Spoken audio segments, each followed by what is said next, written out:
At what age should you start feeling old? Have you ever told yourself, wow, I'm feeling old right now?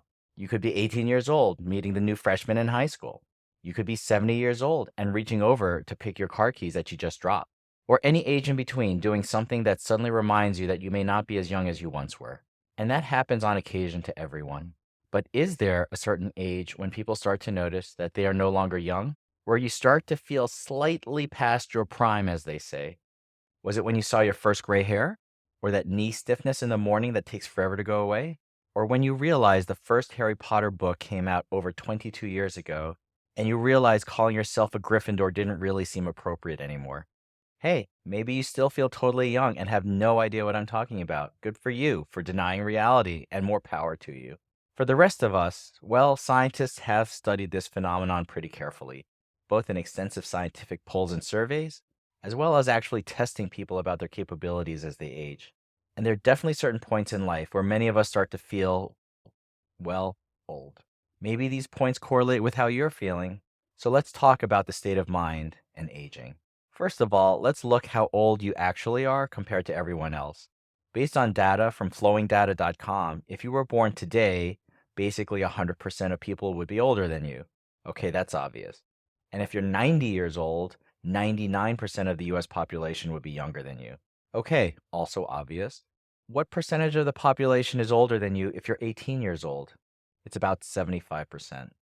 And how about the age when that's flipped, when 75% of the US population is younger than you?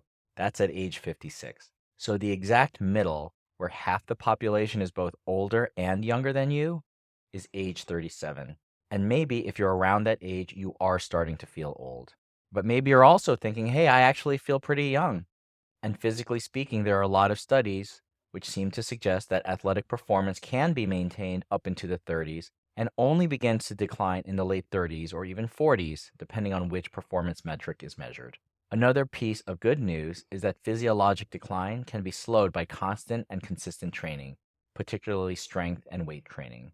In competitive CrossFit, the age cutoff is at 34 years, with the masters athletes age group starting after that. And looking at the 35 to 39-year-old age division, the top athletic performances there are extremely competitive with those from younger athletes as well. Okay, so the age midpoint in the United States is 37, but a lot of people actually still feel young at that age. And many of them can maintain their physical performance through intensive training and other appropriate health measures. So when is the actual age that people no longer feel young? According to a Wall Street Journal article written by Claire Ansbury a couple weeks ago, one U.S. poll stated that 42 years of age is when the average American no longer feels young. Coincidentally, the first members of the millennial generation are about 42 years old. Unfortunately, the past 3 years during the pandemic may have accentuated conditions that make people feel old. Four of the biggest factors that were listed were stress, loneliness, fatigue, and disease. For a lot of people, context also plays a role. If you are constantly around older individuals, you may feel like the youngest compared to them. Or if you work within a younger population, the cultural differences such as dress styles and slang may make you feel older. It may also be your life situation, greater responsibilities, family, or other concerns that make you realize that activities you enjoyed in your 20s and early 30s are no longer a priority, or maybe not even possible. Based on this research cited in this Wall Street Journal article, there's actually also a physiologic difference between not feeling young, but actually feeling old. If the average person in the US no longer feels young at age 42, the age at which the average American starts actually feeling old is 52. This is also the age where a lot of people also begin worrying not only about bodily changes, but they're increasingly concerned about brain health and mental ability decline, much more so than losing physical attractiveness or staying relevant culturally. Okay, so obviously we can't do anything about our chronologic age. That will continue to progress. And so maybe we no longer feel young after the age of 42, or maybe we actually even start feeling old at age 52. Does it even matter how old we feel? Well, based on these studies, it actually matters a lot. From a New York Times article in 2019 written by Emily Labor Warren, studies have shown repeatedly that people who feel younger than their chronologic age are healthier and more psychologically resilient than those who feel older. Objectively, they perform better at memory tasks and had less risk of cognitive decline, which was confirmed by brain scans. Okay, so to play devil's advocate, you might say people who feel younger than their age are probably healthier. They're probably healthier in the first place, which is why they feel younger. If you happen to be sick or you have significant mental or physical issues, you aren't going to feel young for your age, you're going to feel old.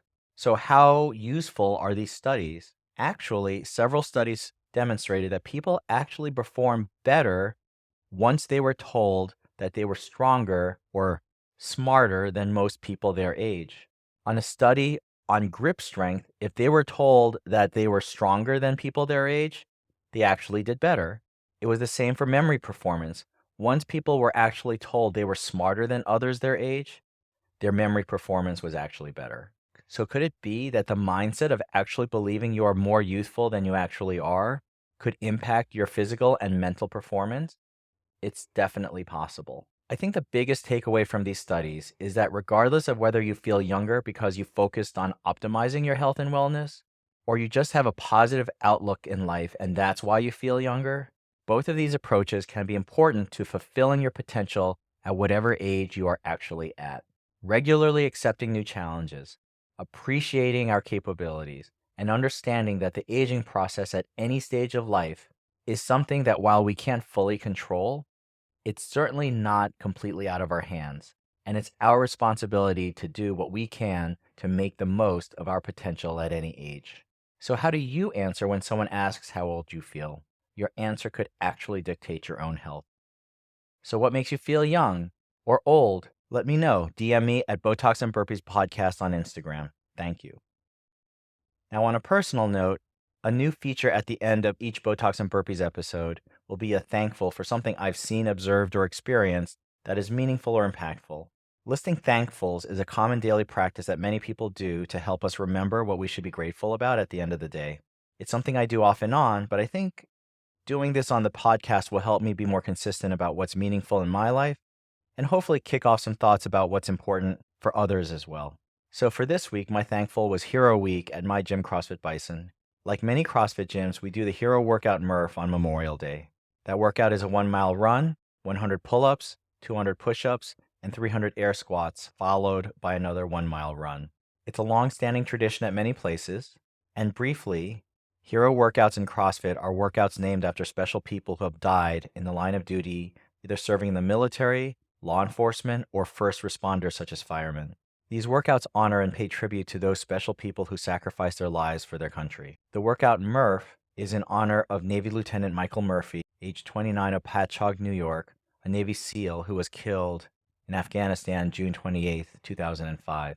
Now, one tradition that my gym has is that in the week leading up to Memorial Day, we do a hero workout every day. It's called Hero Week. And this week it included the hero workouts Tup, Mopin, Blake, Barraza, Randy, and Whitman. The hero workout Tup was a nickname for U.S. Army Staff Sergeant Michael H. Simpson of San Antonio, Texas, who died on May 1st, 2013. Maupin is a workout dedicated to U.S. Army Staff Sergeant Keith Matt Maupin, age 24, of Batavia, Ohio, who died on April 9, 2004. Blake is a workout dedicated to U.S. Navy Senior Chief Cryptologic Technician David Blake McClendon, age 30, of Thomasville, Georgia.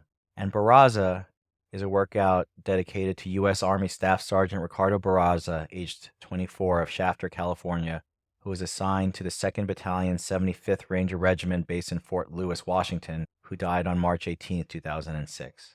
The well-known hero workout Randy is named for Randy Simmons, age 51, a 27-year Los Angeles Police Department veteran and SWAT team member who was killed February 7, 2008 in the line of duty. And Whitman was named for U.S. Army Sergeant Jeremiah Whitman, aged 26, of Darby, Montana, assigned to the 1st Battalion, 12th Infantry Regiment, 4th Brigade Combat Team, 4th Infantry Division, based out of Fort Carson, Colorado, who was killed on February 13, 2010. This week, I was fortunate to be able to do all the workouts except one, which I coached. And so I saw athletes all week who pushed themselves with a deeper sense of gratitude and humility, thinking about these courageous people who sacrificed their lives.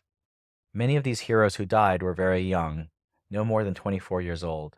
They were the children of parents who grieved for them. Some of them also had their own children who were left without a parent when they died. And this week, I am so thankful that I was able to think about these heroes, pay tribute to them, and to appreciate what they've done for us and our country.